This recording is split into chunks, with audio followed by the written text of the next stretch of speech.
get to know my name, would get to feel my hurt. Who am I? That's a bright and morning star. We choose to guide the way of my ever-wandering heart.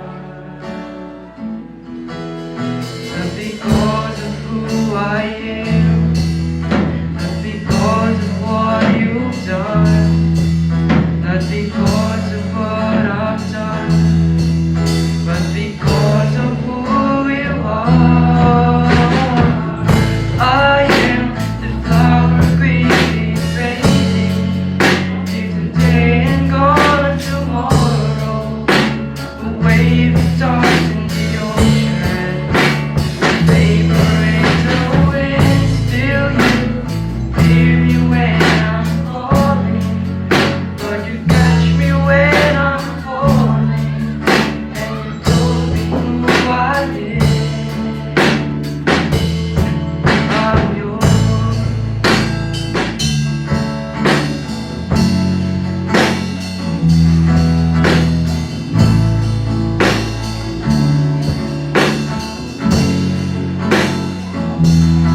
Who am I? That the eyes that see my sin look on me with love and watch me rise again. Who am I? That the voice that calmed the sea will call out through the rain and come to storm in me. Not because of who I am, but because of what you've done. Not because of what I've done, but because of who you are.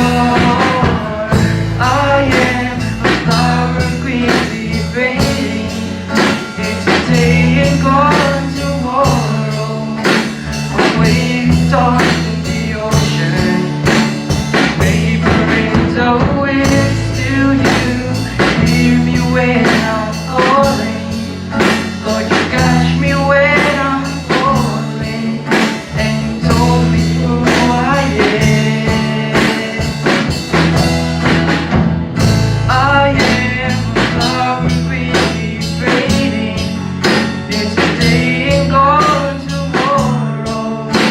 A wave is tossed in the ocean, vapor in the wind. Still you hear me when I'm calling, Lord, you catch me when I'm falling, and you told me who I am.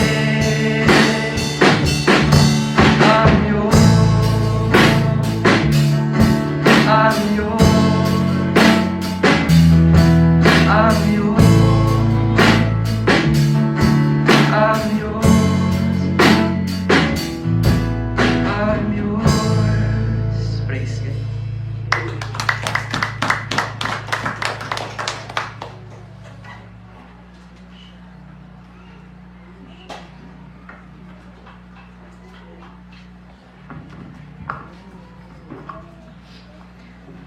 Manatag kita namin, huwag nag-iiran na magpumakita. Diyos mi nga makapanguatan ngamin, marayarayaw ka Lord, kukang ngaming afu katandangang Lord to dayaw nga nagkikapwa. Lord, tandi kami mana afu nga matarad day afu to may madayarayaw ni ko. Kidawag mi Lord, Espiritu Santo, Lord God, imangirolo, Lord God, afu takatang kitatay ni kami. Bugatang mo bi, Lord, pangalipawa mi afu. Ana ibendisyong ira afu to uvohog mo to ginami ay imulang mi tagifu to ang mi, Lord. Ana pakuman na kami afu ta ngaming Lord to nakaliwa kami afu ni Kau. Tapian na may kunay kami afu ta padayarayaw mi afu ni Kau. Magbalo din ta proteksyon ng katagitatay afu to direktal na kami to safe and sound to at templo. Tapian na magtarad day kami umay magayaya, to umay matayarayo, afutan ikaw. Bendisyon ang mubi, afu ngaming ipartes na pagdayaw ni Lord, afu di ko. Marayaw ka, Lord. Tayo ngaming idasal ni, tangaga na yan po Jesus. Patuloy tanga managtag.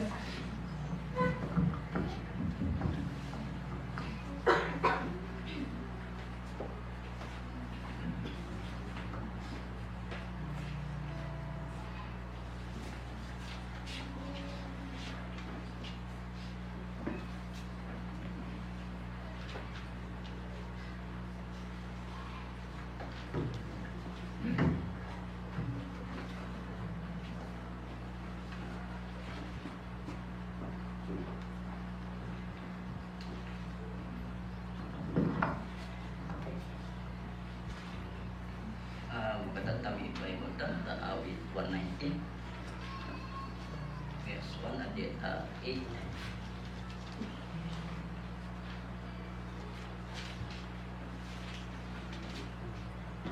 Kung naikagyan na ububog na ako. Mapalad ang mga taong malinis ang pamumuhay. Kautusan ni Yahweh ang sinusunod araw-araw. Mapalad ang sumusunod sa kanyang patakaran. Buong pusong naghanap sa kanyang kalooban. Ang gawain ay matuwid, namumuhay silang ganap. Sa kanyang kalooban ay doon sila lumalagan. Ibinigay mo nga sa amin ang iyong mga utos upang buong pagsisikap at ito'y aming masunod. Gayon, ako umaasang magiging tapat. Susundin ang iyong utos, susundin ang buong ingat. Kahiya ay hindi ko matitikman kailan pa man. Kung ako ay susunod ng tapat sa iyong kautusan, ang matuwid mong tuntunin habang aking tinatarong. Buong pusong pupurihin kitang lubos. Ang lahat ng iyong utos ay sisikapin kong sundin. Huwag mo akong iiwan, huwag mo akong linisan. Amen. Malayaw Yahweh.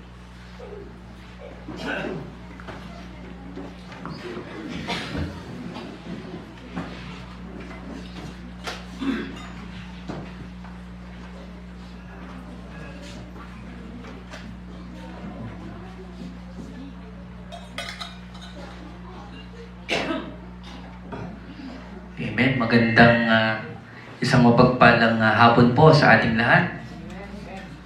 Tingnan mo nga yung katabi kung naiinitan na. May tubig po tayo sa labas. Ganun pa man, anuman ang panahon na harapin natin ay walang makakapigil sa ating pagpurit, pagsamba sa Panginoon. Amen. Palakpakan po natin ang ating Diyos. Dahil sa lahat ng pagkakataon, lahat ng araw, all of our days, we will sing God's greatness and speak of His grace. Amen. Sige, away na po natin ang Panginoon.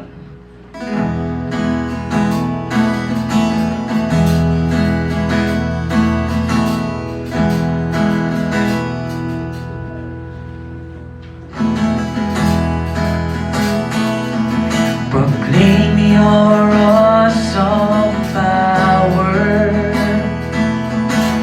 Tell of mighty deeds. Declare your future kingdom of everlasting peace.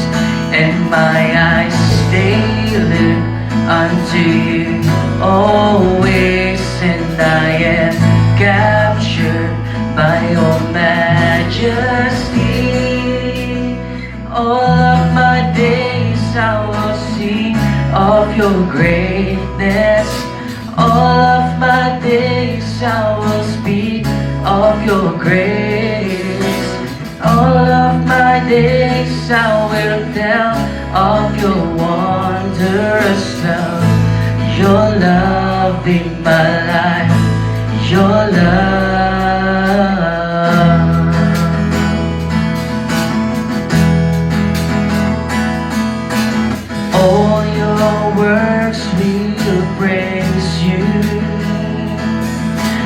children bless your name. We speak of all your goodness. We walk in fields of grace, and my eyes stay linked unto you always, and I am captured by your majesty.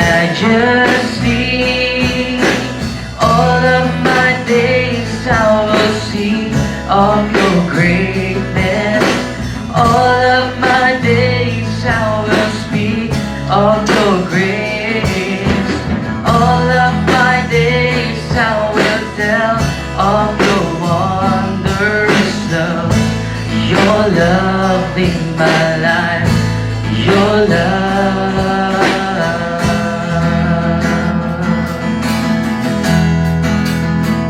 And my eyes they look unto you always, and I am captured by your majesty. And my eyes they look unto you always, and I am captured by your majesty. All of my days I will sing of your greatness. All of my days I will speak of your grace. All of my days I will sing of your wondrous love. Your love in my life. Your love. Your love in my life. Your love. Pagkakuhan po natin ang Panginoon ng Diyos. Patuloy po natin siya pawitan.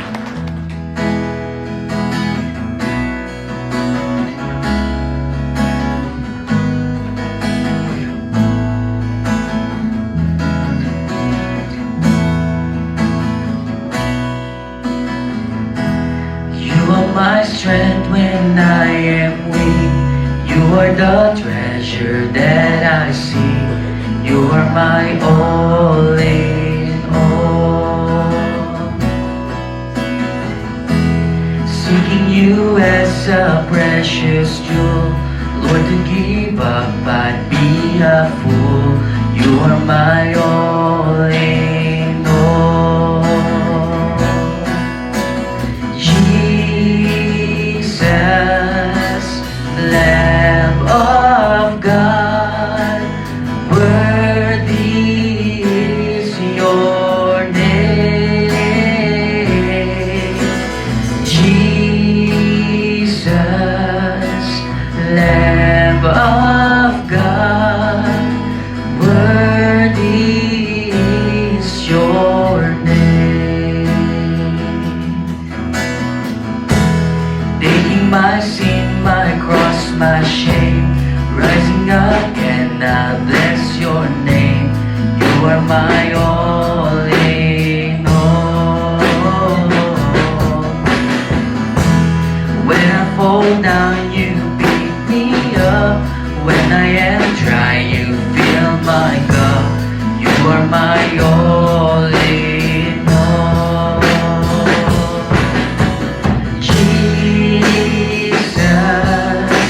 Lamb of God, worthy is your name. Jesus, Lamb of God, worthy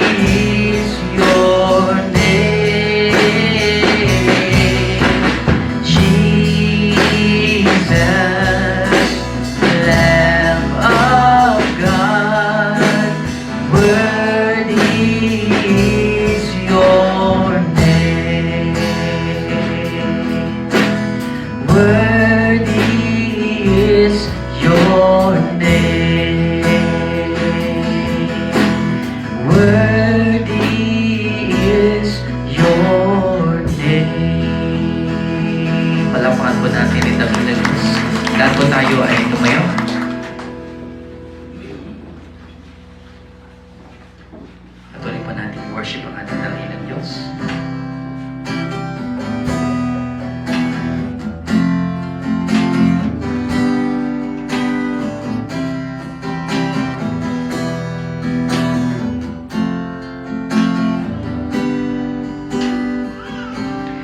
When I look into your holiness,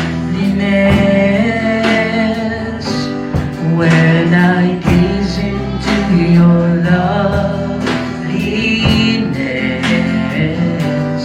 when all things that surround become shadows in the light of you.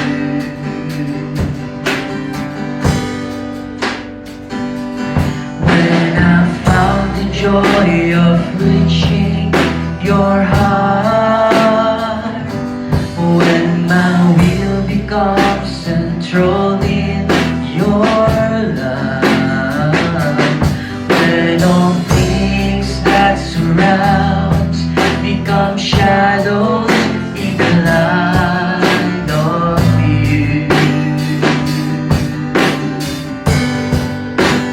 I worship you.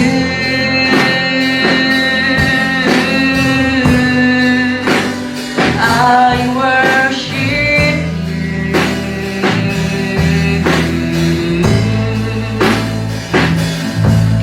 The reason I live is to worship you and only you.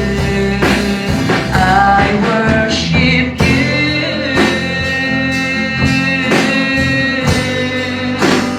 I worship you.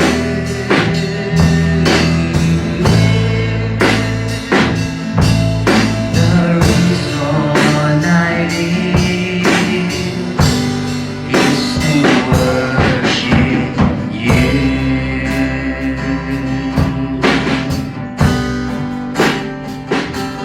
When I look into your holiness, when I gaze into your loveliness,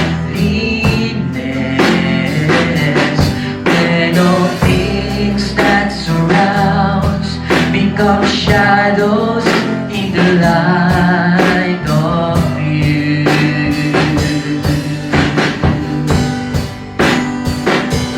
When I found the joy of reaching your heart, when my will becomes central in your love, when all things that surround become shadows in the light of you.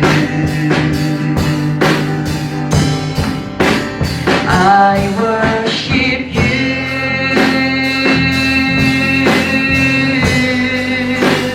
I worship you.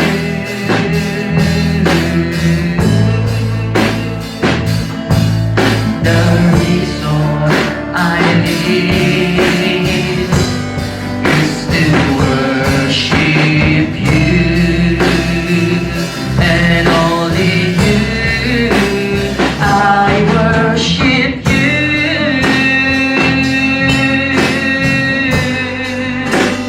I worship you, my Lord. The reason I live is to worship you.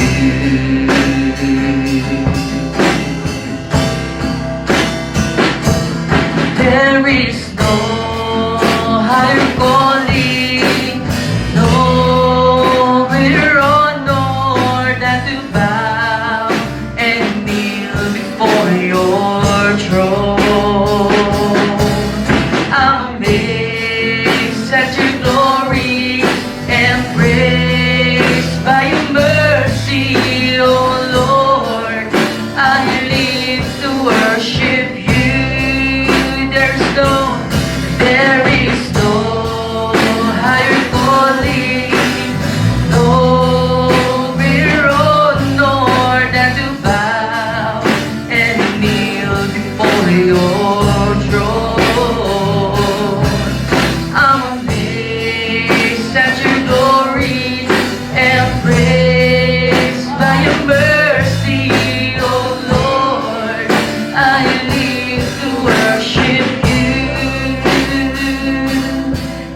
There is no higher calling, no greater honor than to bow and kneel before your throne. I'm amazed at your glory, embraced by your mercy, oh Lord. I live to worship you, oh Lord. I live to worship you, oh Lord. I live to worship you.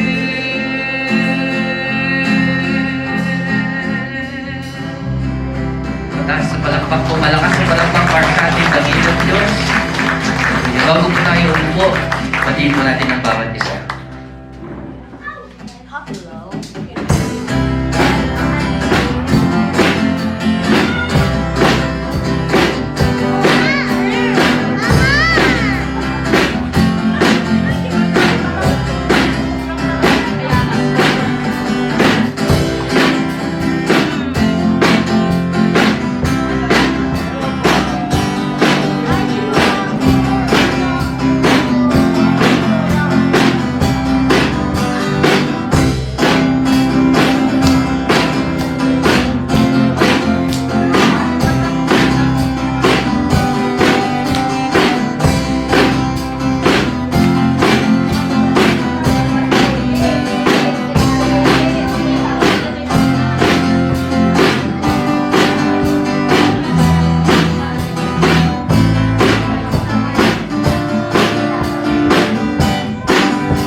Sarap ng halakas talaga.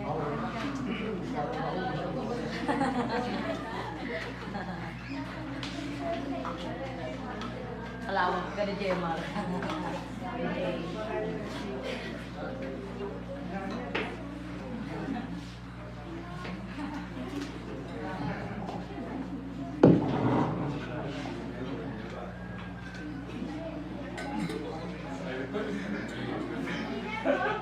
Diyos ta fuwag kamunganing wawaragi ira. Welcome po ikantad day. Especially the first time.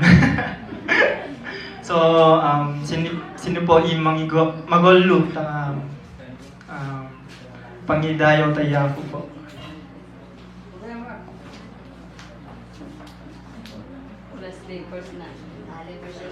Hello. Magandang hapon po sa ating lahat. Una sa lahat, gusto kong pasalamatan ng Panginoon sa life ko dahil minsan may mga plano ako, ngunit yung plano niya talaga yung nasusunod. Amen. Sabi niya dito ka, hindi yung plano mo ang masusunod. Kaya minsan, kasi kung iisipin mo talaga yung mga pangyayari dun sa panag-apply ko, ganun, may plano ako na nag-apply pa sa labas. Tinatry ko lang pa hanggang sa makapasok ka, labas ka, hanggang sa may mga kasama ka na kasabay, ganun, mag-apply. Praise God kasi dun sa unang company ko, hindi man kami natanggap dun. Ngunit nag-try kami ulit. May company na tumanggap sa amin ulit. This is yung Apomi. So yun, nagpa-training sila ulit sa amin. Tapos nakuha namin yung training na pinapakuha. Nag-report din kami. Ngayon, for scheduling na lang kami at saka inaantay yung pag-duty sa utility. Kaya nung naisip ko na may camp tayo na paparating, kaya hindi ako agad na makapag-join or makapag-register kasi baka hindi din ako makaka-uwi kasi nag-a-apply ako that time, ganun. Wala pa akong ganun. Praise God kasi yung plano niya tatawagan niya lang kami dun sa, yung plano niya, nakapasok na kami sa company at matatawagan na lang kami. So, may pagkakataon na maka-attend ako sa camp natin, kaya praise God kasi dun pa lang, kapag hindi sana na tatawagan na sinabi nila sa amin, hindi sana ako uuwi kasi mag-a-apply talaga ako dun. Ngunit yun nga, sabi ng company na tawagan na lang at yung isa, mag-report ka after ng Holy Week. Nagpakadanap na after Holy Week, mga May nanto, kay fleet manager na yung pag-report ko sa kanya is May, 2nd week. So, ginustyo na naman. So, makaka-attend ako sa camp natin. Praise God kasi renovate niya lahat yung mga gastos, ganun. At makakasama din ako sa youth camp natin ngayon. First time na. So, yun. Pinapasalamatan ko ang Panginoon sa buhay.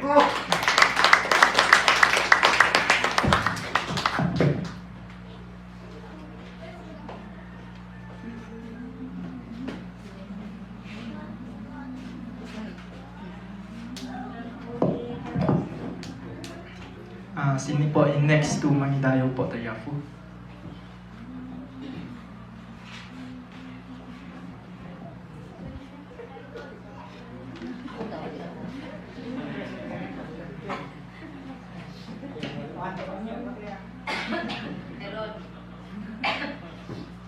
Diyos ta po, gagtanitam namin, mawaragi era. O, kaya nyo yun? Mabalabalo nga tayo, fong, nga ta. Taro ba numana? After, hindi naman 2 years, 1.5 lang na taon. At nagpapasalamat ako sa Diyos kasi tulad nga ng sinabi ni Pastor doon sa online class natin. Sabi ni Pastor doon, planning while praying and prayer while planning. At ibibigay ni Lord, which is nangyari sa akin. Kasi yung uwi ko, hindi ko talaga ito pinalano. Kasi nakauwi na ako doon sa kontrata ko, nakauwi na ako. So pag umuwi ako yung bibili ng ticket ko, ang mahal. Pero sabi ng Lord, itry mo magpaalam kay Amo. So after Chinese New Year, nagpaalam ako kay Amo. Sabi niya sa akin, why? Sabi ko, gagraduate yung ako, gusto kong umattend kasi ang tagal ko nang hindi nakakaano sa school ng anak ko. Sabi pa niya sa akin, is it university? Akala niya college. Sabi niya ganun. Sabi ko, no ma'am, it's secondary. Tapos sabi niya, why so early? Sabi ko, kasi I need to buy ticket. Kasi pag ako nagpaalam ng early, is cheaper yung pabook. And then she said, don't worry about ticket. So yung ticket ko is free. It's 1,800 HKD. So talagang napakabuti ng Panginoon. Tapos, matagal ko na yung pinalano na uuwi. Nagsabi ako kay Sister Eileen. Sabi ko kay Sister Eileen, sis, kailan ang anniversary ng Maranao? That time, hindi pa si Pastor nag-kick out. Doon sa nag-kick out sa kanya. Hindi pa siya nag-kick out. So, gusto kong umattend ng anniversary ng Maranao at the same time, makaka-attend ako ng graduation ng anak ko. Ang sabi ni Sister Eileen, pero nakikita ko na may kakaiba. Kasi yun din ang pinag-uusapan namin ni Pastor Billy. Tapos sabi ni Sister Eileen, hindi mahalaga doon yung anniversary. Ang importante, maka-attend ka sa graduation ni EJ. Sabi ko, sige, okay. Tapos, yun. Nagpaalam ako kay Amo ng February. Hahabaan ko to ha, minsan lang to. Tapos, niremind ko ulit si Amo about my ticket. Sabi niya, anong date ang uwi mo? Sabi niya. Sabi ko, April 11. Sabi niya, ilang araw? Hindi araw, ma'am, weeks. Sabi niya, okay, I give you 2 weeks. Sabi ko, 2 weeks.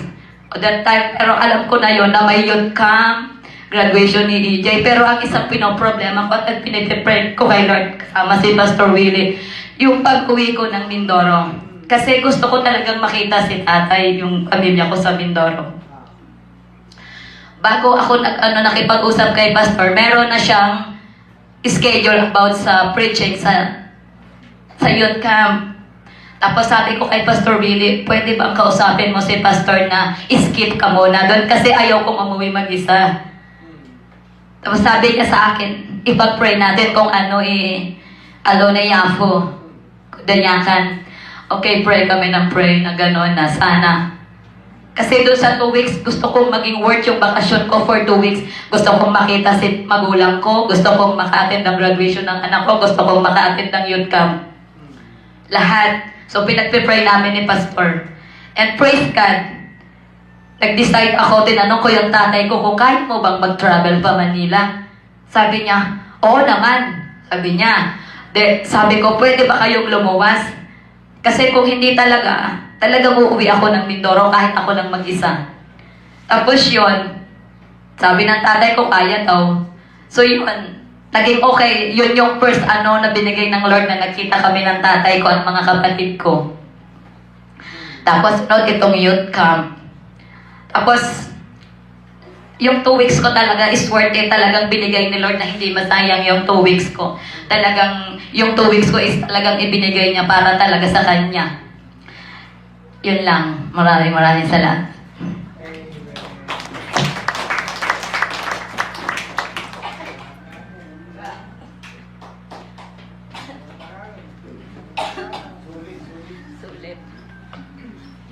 Marayo po Iyafu. Sino po next to Mangidayo po Iyafu?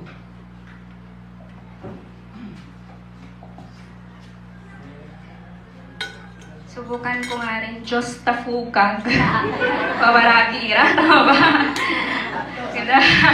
Good afternoon po. Gusto ko pong bigyan papuri ang ating Panginoon kasi unang-una, galing din po akong Manila last week. At akala ko yung eroplano gano'n. Sabi ko sa kasama ko bakit parang ganun yung eroplano? Di ba yung mga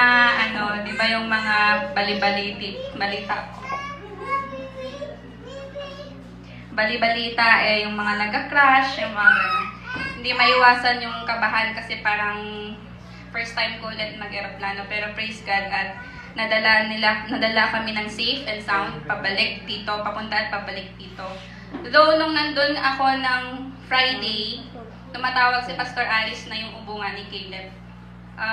Hindi ko maiwasang mag-worry, pero kasi si Pastor Aris may tendency siya minsan na yung konting bagay parang laki, parang kaya sabi ko naman baka yung ubo lang niya normal lang, kung ganun. Pero nung pagdating na ng Sunday, talagang sinasabi na niya na parang may lagnat na rin, ganyan. Tapos nung pagka-uwi namin ng Sunday night, pag-uwi ko ng Sunday night dito, talagang yung lagnat ni Caleb ang taas na, tapos nahihirapan siyang huminga, ubo siya ng ubo, sinusuka niya yung gatas. So, nag-absent pa ako ng Monday, pero pagdating ng Tuesday, talagang dinala na namin sa hospital.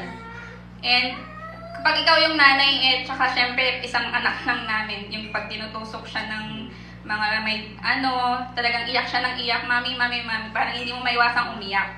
Tapos talagang ako ayoko ng mga ganito, ayokong ma-hospital siya ulit kung pwede lang, ganyan. Pero praise God, ang kulit-kulit niya. Kahit may sakit siya, nandun yung alam mong hindi siya pinapabayaan ng Panginoon kasi sobrang energetic pa rin niya at lahat. And sa provision ng Lord na talagang umalis kami ng hospital, 3 days po kami sa hospital, na wala kaming binayaran. Dahil sa provision ng Lord through PhilHealth, mga ganun, mga HMO. Ayun lang po, salamat po sa prayers ng lahat, sa pangangamusta kay Caleb. Balitaan ko yung mga bata, hinahanap siya nung Sunday. Salamat po at yun lang po.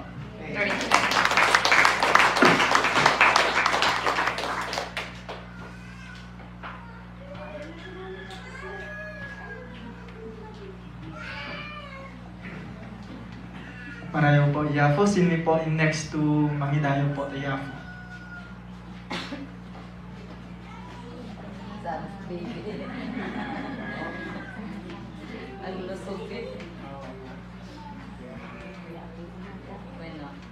Every Sunday sa amin ang danak di sa amin. Praise the Lord. Halos parehas kami ng kwento ni sister. Kaya lang anak nag-aeroplano. Napanak Manila. Tapos last week. Tayo di Sunday ang gawin matin. And then, Thursday nga lumuwas na. Medyo singsinat dito yung kukok. And then, awan day ko na. Gagangay na lang tanapudot. And then, Friday, anak makabakalinta ko na nga kwan. Agrawi. Tapos kita man, and then, agun uni talaga, and then, kunang kaligay kakabsat ko ta, paramedics na. Anong gagawin namin dito? Wala pa naman ako doon kung kailan na taon. Tapos pirmi, may tinandanag dito, ikatwa. Makapasol na nung kuwang, kung na. So, inka kita, jilugan, tadat, i-ready yun. Haka pumang panaw, pirmi nga, syempre Friday di, jacket boda, kas kada 40 nights, dahil dinagawan nga kapitan. Mas dyan, haka pumang panaw, basta huwag kang maalis dyan. Basta ready kayo lang, tanong ko, itarayo. Impantan di ospital, gabi na, alas 2, para bangon. And then, dinusok na, nakaturog dyan, Dr. Kitrini, Reing Dapay, and then, hindi na mahanapan yung ano. Tapos, ako haanin ko na, paraseta kayo latan ko na. And then, ingana da alas 8, paimit nga nagawid idin. Tayong doktor, bumalik na tulog. Oo. Kaya pag ipanyulata dyan, kawayanin, kung kunakpay, and then, observe na. In nebule dan bang. Win, kuna na. O sige, observarin nyo pa ilaing. Yung mga malalala, hindi tato, observe. Kung kunakta pirmi, dyan, danag ko. Focus dyan, lakad kun. Uray haawan ti sabi na dahil lakad kun basta di ako kukit kwa mimbag kung kunak ti panunod kun. And then ti Saturday pauwiin na intaray naman ti bigbigat. So pirmi man di danag kun ako no kurang na lang no tumayap ko man ito'y basket tumayap ko man kung kunak pa pirmi di dandanag ko, and then talaga ipanda ko ma ijay kawayan, and then wala di doktor. Kita ikman. Tapos ako ungit na kano di ospital. Abay niya makita dito ospital nga ko na punpuno ket ipan yung ti baby. Maturo ko yung anti-IELTS. Kunada. Ganyan lang sila diyan kung naktawan ti ko makita da nga kasta lang ti kwayo kunak. Pero pag may kilala sila hindi ganyan. Kuna. So kasjay. Tingnan ko nga. Kuna kano di doktor. Okay naman siya. Kayo ang kayong nagsasabi na kung una na kanon, and then agparaseta kayong aruti gamot nan, kompleto di kuan na, and praise God ta uray no kas jacket na agasan ka dimi. Through God's grace. Amen. Yaman ang TNC.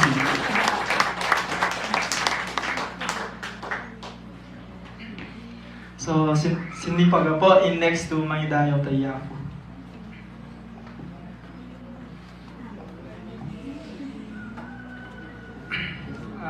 Awang tang po, before tang ginang iwabog na Yafo, ginatang po, labi itad na ito kansyong.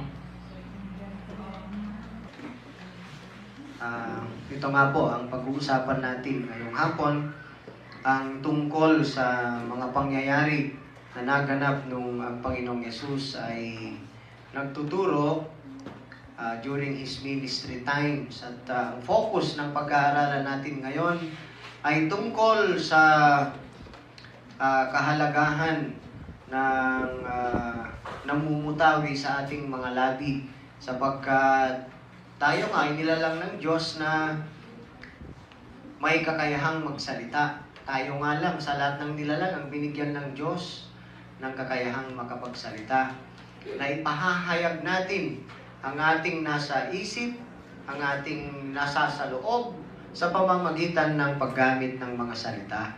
Ngunit, kung titignan natin sa turo ng Panginoong Yesus, ang pagkakasabi niya, hindi lamang ang laman ng isipan natin ang naipapahayag natin sa pamamagitan ng pananalita, bagkus pati ang laman ng puso ay naihahayag din sa mga lumalabas sa ating bibig.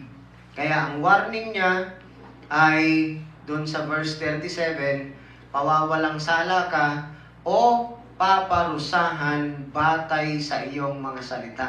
At napakahalaga po niyan.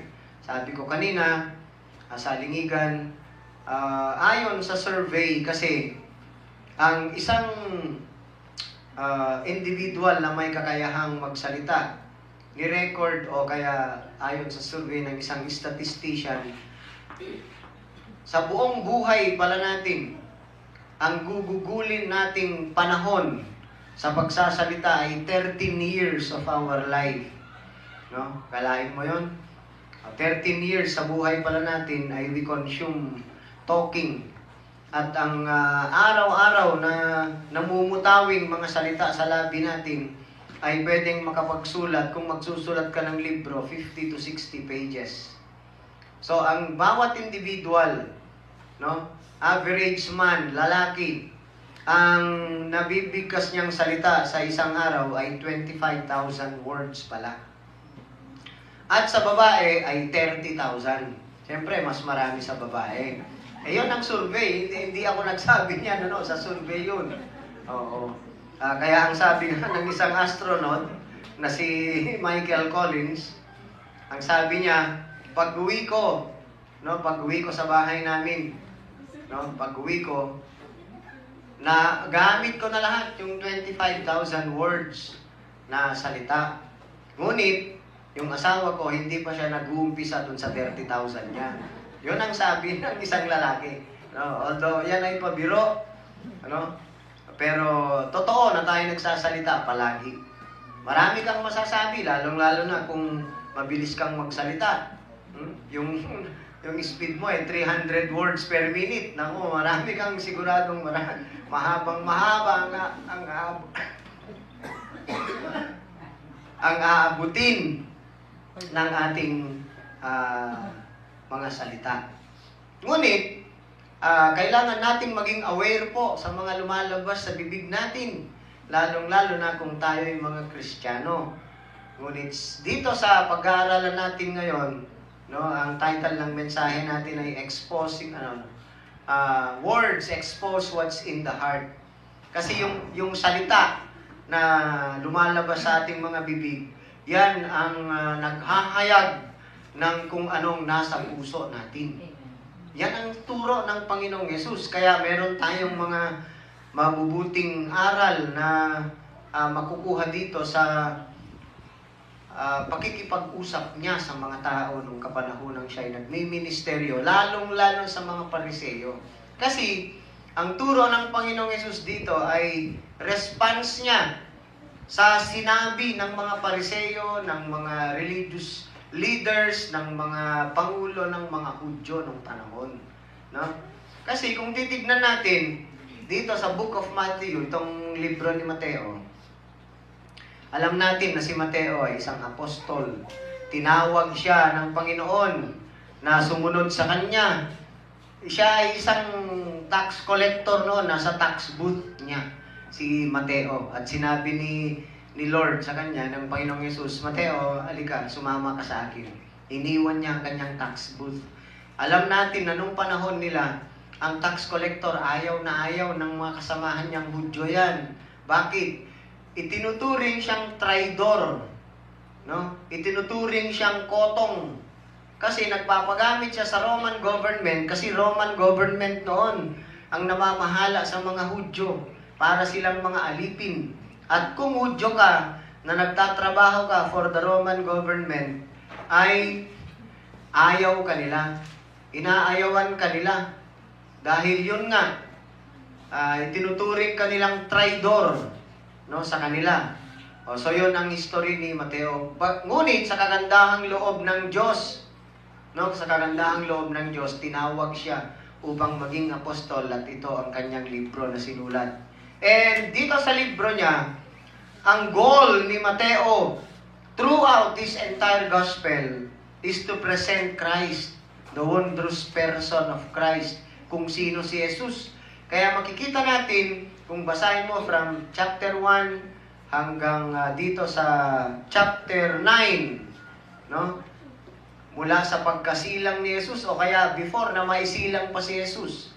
Kung anong sinabi ng anghel kay Maria at kay Jose na magiging mga magulang niya ay inirecord lahat ni Mateo. So dito, mapapansin natin na merong 9 chapters na ginamit, no, to present Jesus Christ, ang kanyang works and words. And then sa chapter 10, dito na natin mababasa yung pagkakatawag ni Jesus sa mga apostol. At kasama na dyan na tinawag si Mateo, ang co-workers ni Kristo para sa kanilang ministry. Ngunit, sa chapter 11 and 12 na, ay dito na i-record ni Mateo ang rejection ng mga tao kay Kristo. Dito na natin mababasa kung anong ginawa, paano trinato ng mga kasama niyang Hudyo si Jesus. Yan na ang fulfillment ng nakasulat sa John 1:11 na He came unto His own and His own received Him not. Hindi siya tinanggap ng kanyang mga kababayan. Yan ang nakasulat sa John 1:11. No? Mga kababayan niya ang tinutukoy ni Juan nung sinulat niya yung John 1 na yan. So,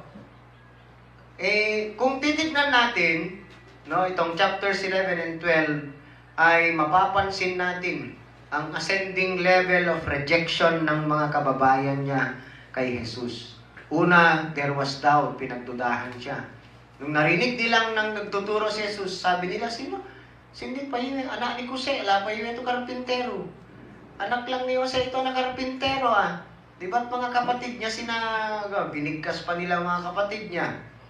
And then, maliban doon, na-criticize na siya.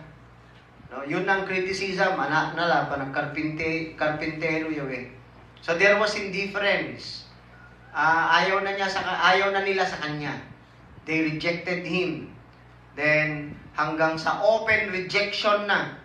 And then, ang pinakamataas na level ng kanilang pag-ayaw kay Jesus ay nag-commit na sila ng blasphemy. No? Anong blasphemy ang naka-record dito?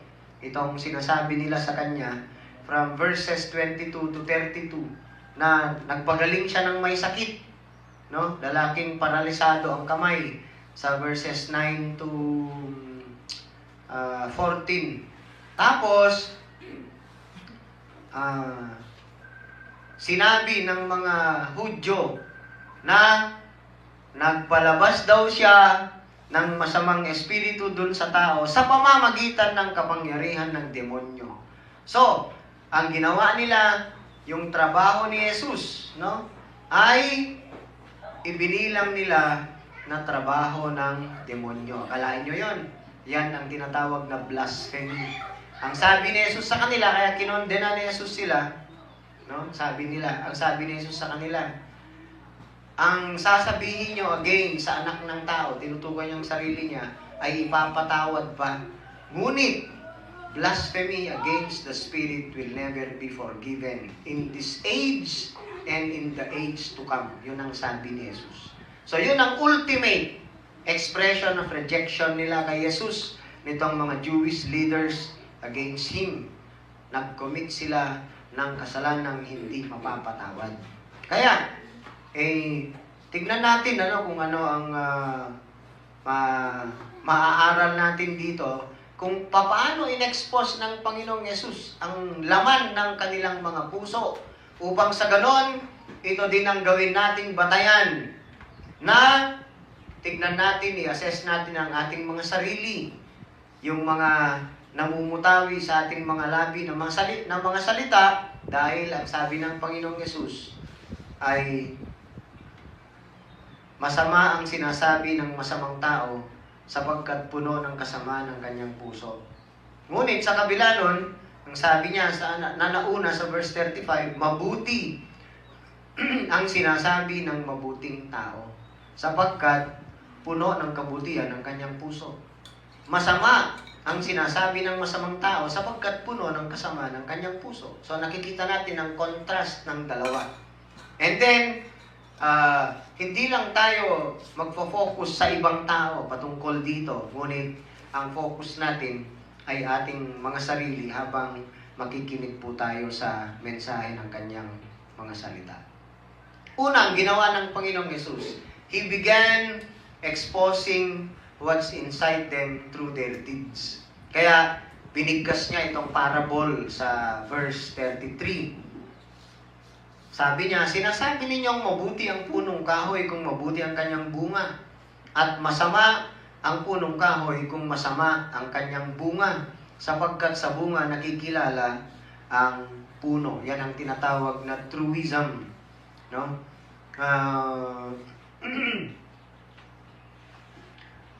Inaakusahan si Jesus, no? Na by the power of Beelzebul, siya nagpapalabas ng masamang espiritu na nasa tao. Eh, ang sabi niya, so anong ginagamit ng mga anak nyo na magpalabas ng masamang espiritu? Pinapatunayan ni Jesus sa kanila na ang kanyang gawain ay mabuti sapagkat siya ay puno ng kabutihan. Bagkus sila, samantalang sila, kakusana, ay masama ang kanilang ginagawa sapagkat puno ng kasamaan ng kanilang puso. Kaya ang sabi niya, napatutunayan ang uri ng punong kahoy sa pamamagitan ng uri ng kanyang bunga. Sa bunga makikita yan. O ano bang ginawa ni Jesus? Bakit siya inaayawan ng tao? May masama ba siyang ginawa? Masama ba ang magpagaling ng may sakit? Isinoli niya ang paningin ng bulag, no? Isinoli niya ang pandinig ng bingi.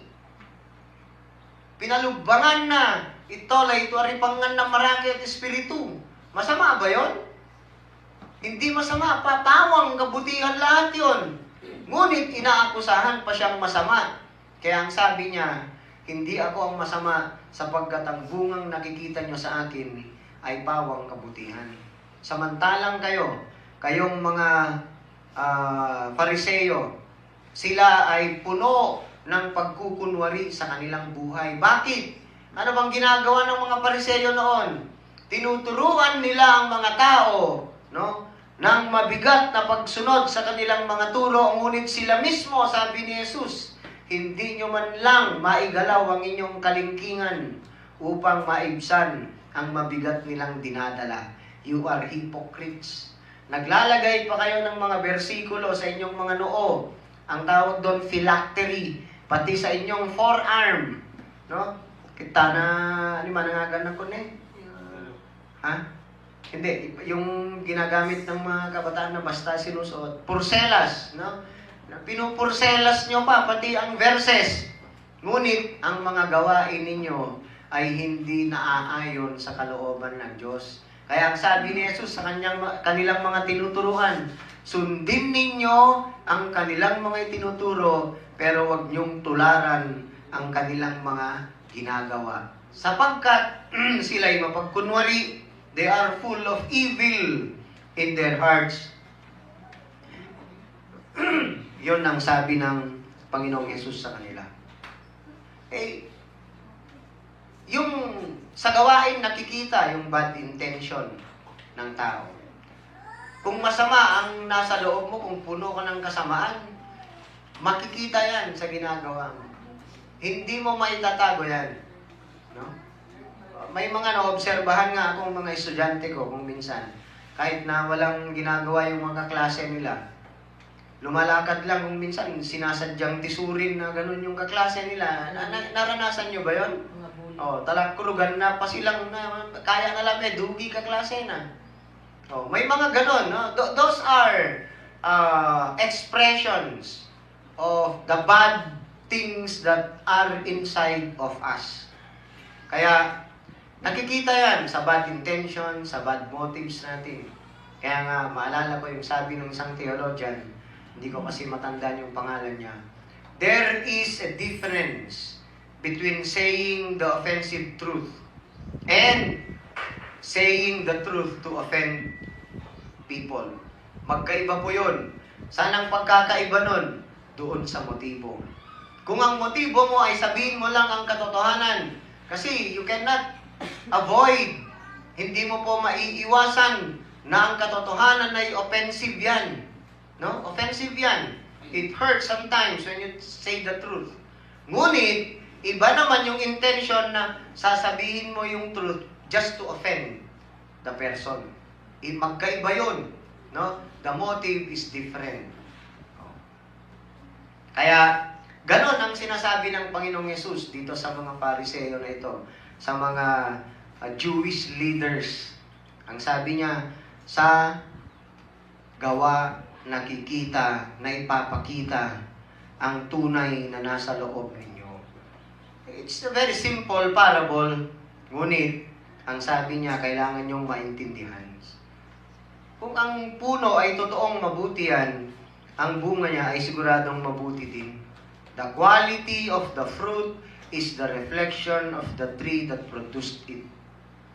At ang fruit ng ministry ng Panginoong Yesus was very good. They could not deny that. Hindi nila may tatanggihan kasi nakikita nila. Pinapagaling niya ang mga may sakit. No? Pinalugpangan na aripangan ng maraki at espiritu. So, He gives freedom to the oppressed. He gives cure to the sick. And they could not deny that kasi nakikita nila mismo. It was good to heal the sick. It was good to give sight to the blind. Kasapagkat alam nila noon na ang pagkakasakit ay resulta ng kasalanan. Kaya nga nung nagpagaling si Jesus ng tao, malaki na siya na bulag pagkapanganak pa lang niya sa John chapter 9. Kinwestiyon siya. No? Kinwestiyon si Jesus. Sabi nung pinagaling, when they were questioning, pati yung magulang nga, nung mama pinatawag anak nyo ba to? Alam namin anak namin yan. Pero kung paano siya nakakakita ngayon, hindi namin alam kung paano. Dahil takot sila na palayasin sila sa sinagoga. Kaya tinawag ulit yung lalaki na pinagaling ni Jesus, magsalita ka. Ikaw, steep of your sin from your birth, ang sabi ng akusasyon ng mga Pariseo. Sino bang nagpagaling sa'yo? Hindi nga niya nakilala si Jesus. Ngunit ang magandang sagot niya, hindi ko alam kung saan siya nanggaling. Ngunit ang alam ko lang, dati akong bulag, ngayon nakakakita na ako. No? Kung sinasabi niyong siya ay masama, walang kakayahan ng isang masamang tao na magpagaling ng bulag, sabi nung mama. Kaya ang sabi nila, umalis ka nga rito. You steep in your sin from your birth. Ayaw nilang pakinggan ang sinasabi niya. Pero ang ibig sabihin ng Panginoong Yesus diyan, no? Tinuloy na niya sa John chapter 10. Kung may problema kayo sa pananampalataya sa akin, kung ayaw nyo, kung bakit hindi nyo matanggap na ako ang Mesias, no? Ang sabi niya, then believe me for my work's sake. Paano nyo may papaliwanag na ang mga ginagawa ko ay hindi galing sa Diyos? Yan ang challenge niya sa mga tao, which is true, di ba? Kaya, ang sabi niya, makikilala kung anong nasa loob nyo sa pamamagitan ng inyong mga ginagawa. Yan ang umpisa. He started with the parable. And then, pangalawa, he personalized the parable to expose what's in their hearts. No? Ginawa niyang personal yung parable. Anong sabi niya sa verse 34? Lahi ng mga ulupong, paano kayong makakapagsabi ng mabubuting bagay gayong kayo'y masasama? Diniretso na niya, no? Pinersonal na niya. Right? Kung ano ang nag-uumapaw sa puso ay siyang sinasabi ng bibig. Yun ang sabi ng Panginoong Yesus sa kanila. So, he personalized the parable to expose what's in their hearts. Kung hindi pa nila maunawaan yung parable, diretso na, no? Na sinabi niya, diniretso na ng Panginoong Yesus. Na sabi niya, lahi ng mga ulupong. You brood of vipers. Bakit kaya yun ang ginamit niya? Brood, ano bang brood? Lahi. Nanggaling kayo sa inyong ama. Ang ama ninyo ay ang demonyo. Yun ang ibig niyang sabihin. You brood of vipers. Bakit viper? Ano bang viper? Makamandag na ahas. Na kapag kinagat ka, may venom siya, mamamatay ka dun sa kagat na yon. Ang ibig sabihin ng Panginoong Yesus, kayo ang sumisira sa buhay ng mga tao. Ako, inaayos ko ang buhay ng mga tao. Pinapagaling ko ang may sakit. No? Kayo, anong ginagawa niyo? Pinapabigat nyo lang ang buhay ng mga tinuturuan nyo. Yun ang pagkakaiba natin. Bakit? Bakit ganon? Ang sabi ng Yesus sa kanila, paano kayo makakapagsabi ng mabubuting bagay gayong kayo ay masasama? Diniretso na, masasama kayo. Kung anong nag-uumapaw sa puso ay siyang sinasabi ng bibig. No? Out of the overflow of man's heart, the mouth speaks. Yun ang sabi niya sa English. Out of the overflow. Ano ba ibig sabihin ng overflow? Punong-puno. Tulad ng lalagyan. Kapag punong-puno ang lalagyan, kung mantika ang laman nun, anong mag-overflow dun? Tubig ba? O mantika pa din? Mantika pa din. Diba? Kung ang lalagyan ay puno ng langis, kapag nag-overflow yun, pag punong-puno, anong lalabas? Langis pa din. Kaya ang sabi ni Jesus, kayo'y punong-puno ng kasamaan. Kung kaya't ang nag-o-overflow mula sa kalooban ninyo ay panay kasamaan. Diniretso na niya, pinersonal na niya. He personalized so that ma-reveal kung ano ang nasa puso nila. Ngunit, kanino niya sinabi to? Tandaan natin na Jesus reserved these statements for religious false shepherds. Ang pinagsabihan niya nito ay yung mga Fariseo, religious leaders na panay mga feke ang pagkatao. Peke, no? Hindi tunay. They are hypocrites. They are just pretending to be good, but inside them, ang description pa nga ng Panginoong Yesus sa kanila, para kayong mga whitewashed tomb. Para kayong nicho. Ano bang nicho? Di ba ang linis sa labas, maputi. Pinipinturahan ng puti. Yung iba nga, nilalagyan pa ng tiles sa panahon natin. Ngunit, sabi ng Panginoong Yesus, sa loob ay punong-puno ng mabaho at naaagnas na patay. Ganyan ang nasa loob nyo. Napakabigat yun. Nakataga. Ngunit sinasabi niya yon sa mga hypocritical religious leaders of his time. Generation of vipers. Napakabigat po ng sinabi ng Panginoong Yesus sa kanila. Kasi, ang sinasabi ng Panginoong Yesus, you could not expect good things sa mga masasamang tao. Yan ang sabi niya. We expect vile things from vile people. At yun ang kaso nila nung kinakausap niya sila. They speak because of who they are. Kaya, ano bang application niyan sa atin? No? Tignan natin. Ano bang sabi niya? Paano kayong makakapagsabi ng mabubuting bagay ngayong kayo'y masasama? Kung anong nag-uumapaw sa puso ay siyang sinasabi ng bibig. Nag-uumapaw, overflow.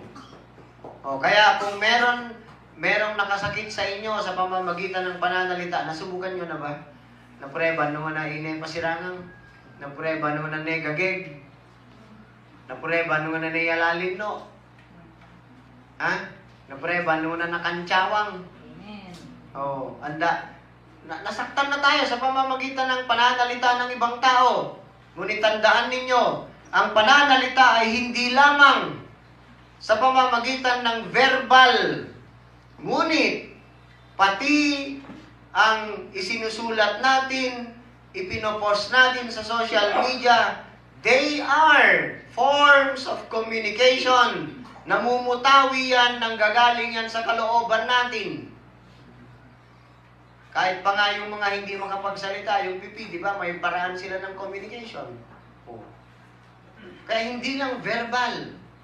Kaya dapat iniingatan natin. Ngunit, itong tandaan natin, Kung may makasakit sa atin, may mang-attack sa atin, sa pamamagitan ng anumang iba't ibang paraan. Hindi man diretsong pananalita, pwedeng sulat, pwede yan, ano? Kasi manner of communication din yan na nanggaling sa isipan at sa puso mo. Huwag dapat tayong masaktan. Tandaan natin yan. We should not take offense on them. Bakit? Ganun ang Panginoong Yesus. Tularan natin ang Panginoong Yesus. He did not take offense on what they said about Him. Bakit? Because ang sinasabi ng ibang taong masama against sa'yo, yun mismo ang nag-e-expose sa laman ng kanilang puso. Bumabalik sa kanila ang anumang sinasabi nilang masama because those words define them. Hindi ikaw ang dinidefine nila. When they accuse you, when they malign you, when they say anything against you, pinapasama ka, o ano mang ginagawa, huwag kang mag-retaliate. No? Just ask the Lord to instill His peace in your hearts. Sapagkat hindi ikaw ang nadidefine sa ginagawa nila, kundi sila mismo. Yan ang sabi ng Panginoong Yesus, no? Yan ang sabi niya. Kung ano ang nag-uumapaw sa puso ay siyang sinasabi ng bibig. They define themselves. Bumabalik sa kanila yung lahat ng sinasabi nila. Kaya, huwag kang pumatol. Kapag pumatol ka, nadala ka din, conforme na pasok kinaging, kinagyanan na ka to tanga bayong. So, nang ibalo ka tanga batiya, saan ni ibalo mo? Padimas nga na. Di ba? Kaya, mag-ingat tayo mga kapatid. Okay? Sinasabihan ng Panginoong Yesus dito, yung mga Fariseo, they were evil. They were brood of vipers. Yan ang sabi niyang Panginoong Yesus sa kanila. Kaya yun. And then, pangatlo, so titignan natin, ang una ay in-expose ng Panginoong Yesus ang kanilang mga masamang gawa, ang masama na nasa loob nila sa pamamagitan ng kanilang mga gawa. Then, He personalized the parable to expose what's in their hearts. And then, pangatlo, He laid the principle. Ano ba ang principle na sinabi ng Panginoong Yesus? For out of the abundance of the heart, the mouth speaks. Whatever you are in the inside, it is going to come out of your mouth. Bakit? Ang puso, ang basehan ng kung anong iniisip natin, our thoughts, our mind, our will, our source of knowledge. No? Pwede mong sabihin ang anumang mabuti tungkol sa'yo. Pwede mong gawin yan, di ba? You can say anything you want just to appear good. Ngunit, tandaan po natin, sooner or later, when your mouth speaks involuntarily, when you are in stress or in anger, or you are impatient that time, naubos na yung pasensya mo, lalabas at lalabas yan. No? Kahit na hindi mo sadyain. Maraming beses na ganun, di ba? Bigla na lang mabigkas niya yung kahit na ayaw sana niyang bigkasin. Nabibigkas niya ang John 3. Buti na lang kung tinuloy niya ng John 3:16 sana, at least version. Pero kung hanggang John 3 lang, hindi maganda yun. Di ba? Kung minsan ganun ang tao, amay na mafugaddang, natta, kasi yari kataunag na. Magamanlawang niya.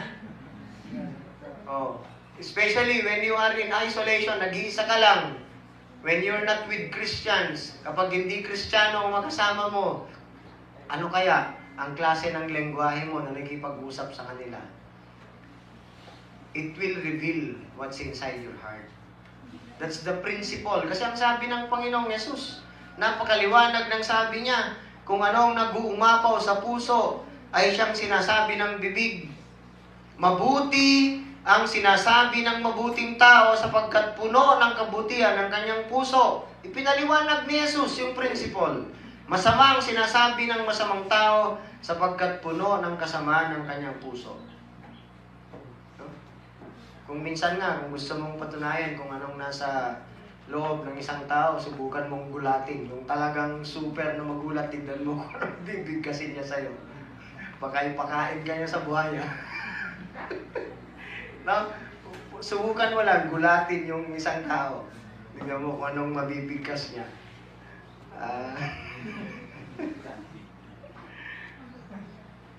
Anya nga tati mo, ibalikas na nung kigtutin. Di talaga nga, makigtut ka na lang Di pirmi nga sunggar, tibuok na nung makigtut. Kitam na niya tirong muerte. Ibibig na. Oh, yan ang mag-expose kung minsan. Ano? So mga kapatid, sabi ko kanina, ang nasa loob natin, ang nasa puso natin, that is the basis of our thinking. And sometimes, kahit na hindi natin mabigkas yung laman ng puso natin, we are being accused of what runs in our minds. Kung anong tumatakbo sa isipan natin. Ang Panginoong Yesus mismo, sinabi niya yan. Anong sabi niya sa chapter 15 ng Matthew? Tignan niyo ang mga Biblia niyo. You just turn how many pages after. Sa Matthew 15 verse 18. Anong sabi ng Panginoong Yesus diyan?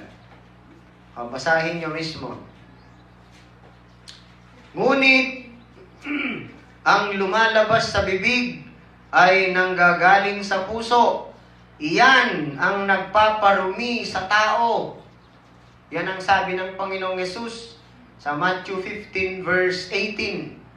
And then, before that, itinuro niya sa mga tao. Punta tayo sa Matthew 5. Ano bang sabi ng Panginoong Yesus patungkol sa pagpatay?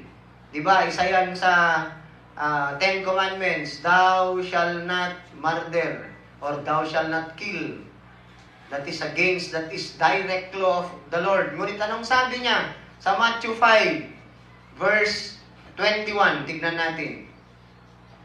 Narinig ninyo na iniutos ng Diyos sa inyong mga ninuno, huwag kang papatay. Ang sino mang pumatay ay mananagot sa hukuman. Ngunit, sinasabi ko naman sa inyo, ang sino mang napopoot sa kanyang kapatid ay mananagot sa hukuman. Ang humahamak sa kanyang kapatid ay mananagot sa Sanhedrin. At sino mang magsabi sa kanyang kapatid, ulol ka, ay nanganganib na maparusahan sa apoy ng impyerno. Kalain mo yon? Kapag sinabi mo ang degrading word, no? Cursing word, mangyalalim no, ano maggageg, yan ikin ni Jesus. Mananagot ka, ay nanganganib na maparusahan sa apoy ng impyerno. Kahit napopoot ka lang, nagagalit ka lang sa ibang tao, that is equivalent already to murder. Ameng pagkakingwa, ameng pagkakinaddu. Diba sa karoon na mapatulong, mas kita na mo, no, sobrang nervyos mo. Ani ko mo, no, hindi kaddu mo talaga, no, yan na lamang at magadet at tulangit mga du mo, di ba? Oh, kasi napupuot ka eh. Oh, yung puot ang problema.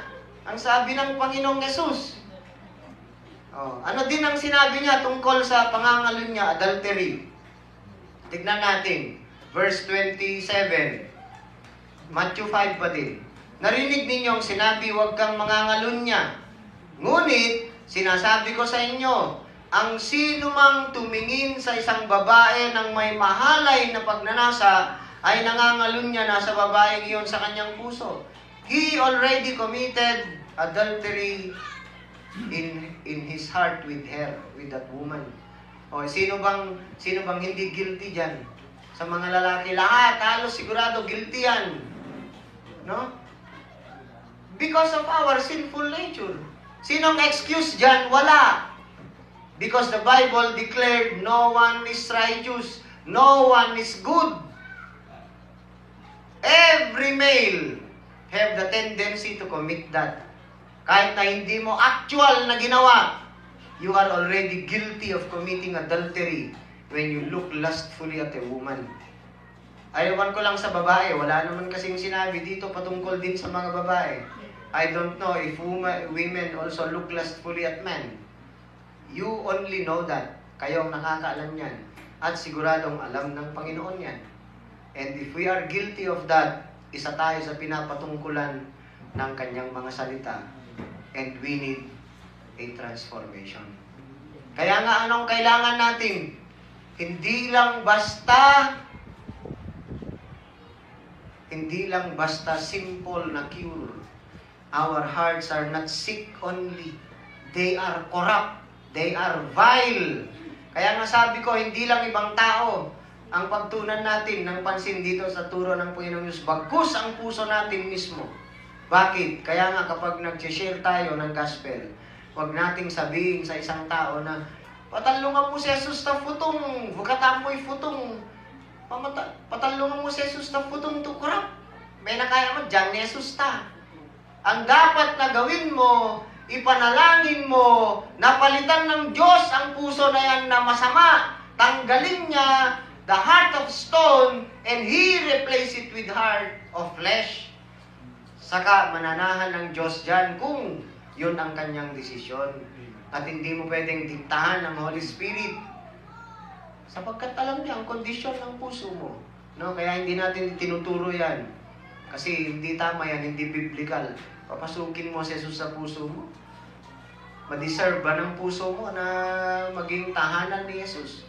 Kaya kinakanta natin, loobin mo na ako'y maging banal mong tahanan. Siya ang makakagawa nun, hindi tayo, sapagkat tayo likas na masama. Yan ang sinasabi ni Jesus. No? Kaya ang lumalabas sa ating mga bibig, the mouth becomes the ultimate demonstration, as it were, of the evil heart that we have. Sa bibig yan, makikilala. Hindi mo yan mapipigilan. Because whatever is in the heart is going to come out of the mouth. Gaya itong malawang, mas kinonikwam mo. At sa kakaruang numesaya. Punta na lamang. Di ba? Di ba? Numesaya. Oh. Pero saan na pupugang doon na nangyayam na naibalikas nan. Oh. Napahiya siya sa sarili niya kasi hala. Kasta yun oh. Naibalikas na. Nagpasin na. Na-expose na kung anong laman ng puso mo. Kaya ganoon. Yun ang sabi ng Panginoong Yesus. Kaya dito tayo magtatapos, mga kapatid, sa punishment. Anong sabi niya? Doon sa binasa natin sa Matthew 12. Pawawalang sala ka o paparusahan batay sa iyong mga salita. Tandaan natin.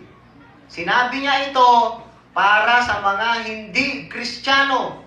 Ano ba kasi ang mga salita na sinasabi niyang dito, itong basehan na pawawalang sala ka o paparusahan? Pawawalang sala tayong mga sumasampalataya, sapagkat inihayag natin sa pamamagitan ng ating mga labi na si Jesus ay Panginoon. Yun ang sinasabi ng Romans 10, verses 9 to 10. If you confess with your lips that Jesus is Lord, and believe in your heart that He is risen from the dead, you will be saved. Yan ang kataga ng Romans chapter 10. No? You will be saved. Kaya dyan, yan ang yan ang connection na pawawalang sala ka ayon sa yung sinasabi sa namumutawi sa yung mga labi. And we already confessed. Lahat ng kasalanan natin were already paid by Christ in His crucifixion. Kaya nga ang sabi niya, bago siya nalagutan ng hininga, it is finished. Nabayaran ko na lahat. Kaya kung tunay kang Kristiyano, ay hindi ka paparusahan na, bagkus ay mapapawalang sala ka, sapagkat ang nagpawalang sala sa atin ay si Jesus mismo. Ngunit sa mga vile people, masasama, with their vile words, no? Basahin mo sa Biblia, punong-puno ng description mula Psalm, kung tignan mo ang Psalm chapter 10 verse 7, basahin ko lang sa inyo sandali ito. Psalm chapter 10 verse 7, awit 10 verse 7. Ang pinapatungkulan diyan ay ang mga masasamang tao. Sabi niya, sa verse 3, ipinagyayabang ng masasama ang kanilang mga hangarin. Sa verse 3 yan na, and then sa verse 7 na, ano bang namumutawi sa labi, sa bibig ng masasama? Ito ang sabi niya, namumutawi sa bibig nila'y sumpa, banta at pandaraya. Dila nila'y laging handa sa marumit masamang pananalita. Yan, vile words that comes from the mouth or lips of vile people. Kaya, ingatan natin, mga kapatid. Ang intention ng puso, ang tinitignan ni Lord, hindi ang outside appearance. Halimbawa, Kristiyano ka na sinasabi mo, magnegosyo ka ng LPG, halimbawa, ilan ba dapat ang laman ng tangke ng LPG na fair? 11 kilos. Tapos ang laman lang ng tangke mo 9 kilos. Tapos sasabihin mong Kristiyano ka. Yun ang negosyo mo. Di ginagamit mo ang tao para sa pera. Hindi Christian virtue yun. Sapagkat ang Christian virtue, mahalin mo ang tao, gamitin mo ang pera. Huwag mahalin ang pera at gamitin mo ang tao para kumita ka lang ng pera. No? Yan ang masama. Masama yun. Na ipapakita kung anong sama ng loob mo. Halimbawa, meron kang piggery, halimbawa, malaking piggery mo, tinamaan ng ASF. Patay yung mga baboy mo, anong gagawin mo? Anong gagawin mo? Ikoko mo. Tugin na DA dapat, di ba? Ngayon, nung mangontak ka to buyer, ila kung pati na tayo to babing, i-process da sa nangyari. Wala kang concern sa health safety ng mga taong magko-consume nung mga ibinenta mong masakit na baboy. Yun ba ay Christian virtue? So, tignan natin ang nasa loob natin na ipapakita sa pamamagitan ng ating gawa at kung ano ang laman ng puso natin. Out of the overflow of the heart, the mouth speaks. So, mga kapatid, tayo mismo, i-assess natin ang ating mga sarili. The mouth of the wicked pours out evil things. Yun ang mababasa natin sa Psalm 10 verse 7, Proverbs 15:28, ganyan din ang sinasabi. Lustful words, Proverbs 5:3. Basahin ko lang sandali itong Proverbs 5:3, Kawikaan 5 verse 3. Anong sabi? Pagkat labi ng haliparot ay sintamis nitong pulot, at ang kanyang mga halik kasiyahan nga ang dulot. Pero saan ka patungo? Ang sabi niya, pagkat labi ng haliparot ay sintamis nitong pulot. Mabuti ba ang babaeng haliparot? Masama, pero matamis ang kanyang pananalita. She entice you. Gugunan na ka, tapeno matagaruli ka. Yari kaya na kagyam. Lustful words, no? And deceitful words. Mababasa natin yan sa Psalm 36 verse 3. Tignan nga natin sandali. Awit 36 verse 3. Ito ay pinapatungkulan niya na naman ang masasama.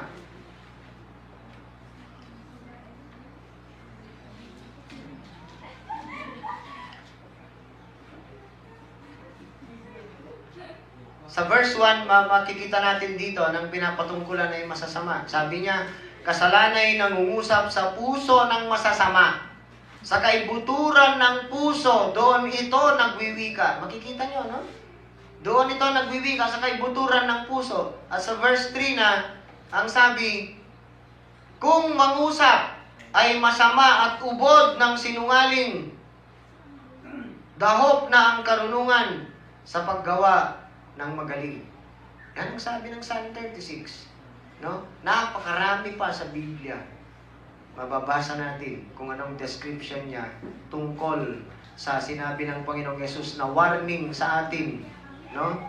For every careless word you have spoken. No, sa verse 36, tandaan ninyo sa araw ng paghukom, pananagutan ng tao ang bawat walang kabuluhang salitang sinabi niya. So yun ang mga salita na pananagutan ng mga tao sa harapan ng Diyos. Kaya tayo ay sinusuri nating mabuti ang ating sarili. No? Ang ating mga pananalita, ang mga nakikitang gawa natin, sapagkat yan ang naghahayag kung ano ang nasa loob natin. So yan ang gustong ituro ng Panginoon sa atin. Tayo po yumuko at manalangin.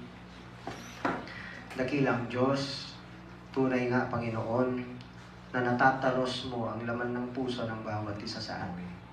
Wala po kaming maililihim sa iyo, Lord, sapagkat hindi lang ang panlabas na kaanyuan ang nakikita mo, ngunit ang kalooban mismo ng bawat isa ay alam mo, Panginoon.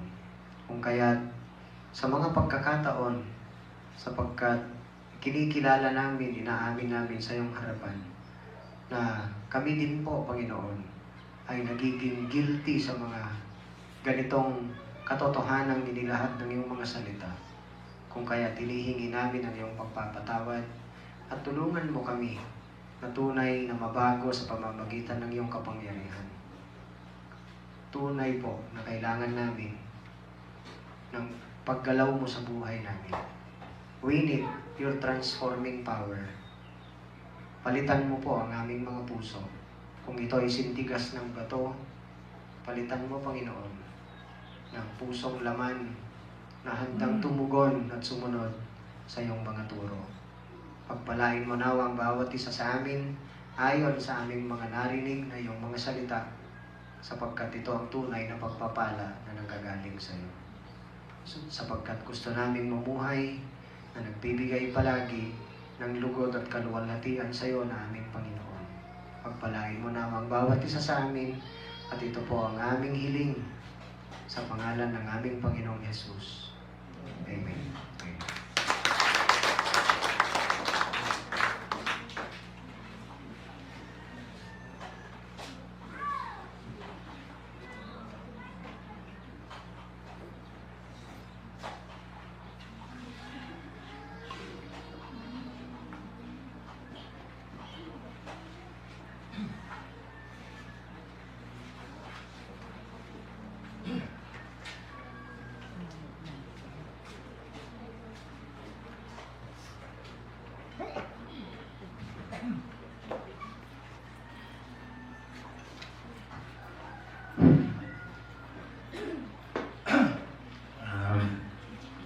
Ambal pastor takit kasta tu emo pinai palapa ta mensahe na iapo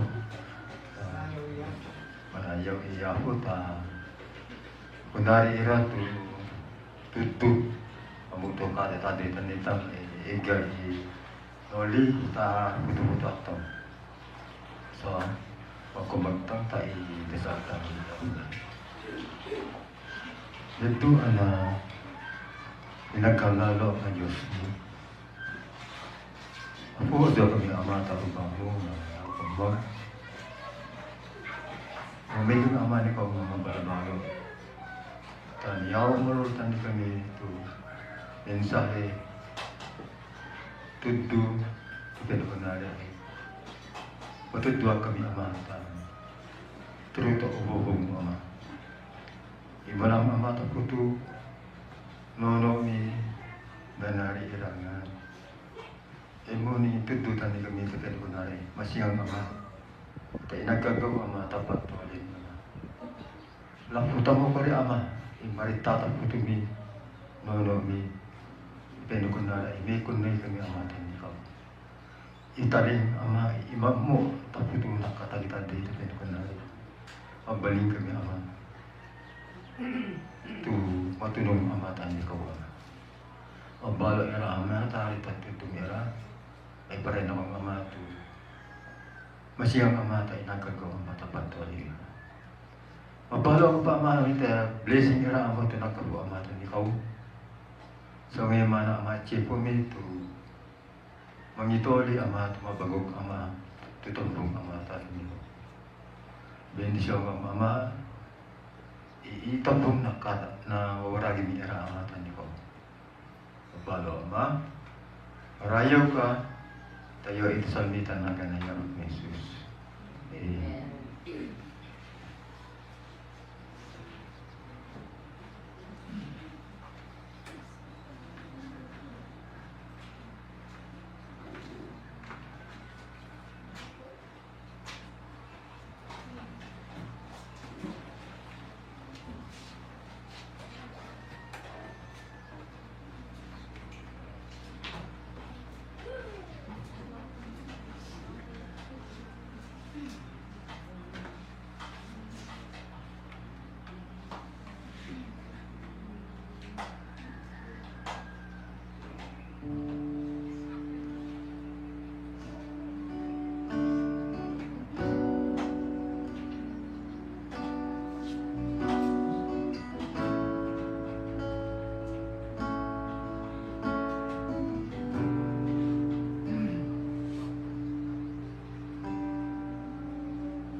'Cause all that I have is a hallelujah, hallelujah. And I know it's not much, but I'm nothing else fit for a king, except for a heart singing hallelujah, hallelujah.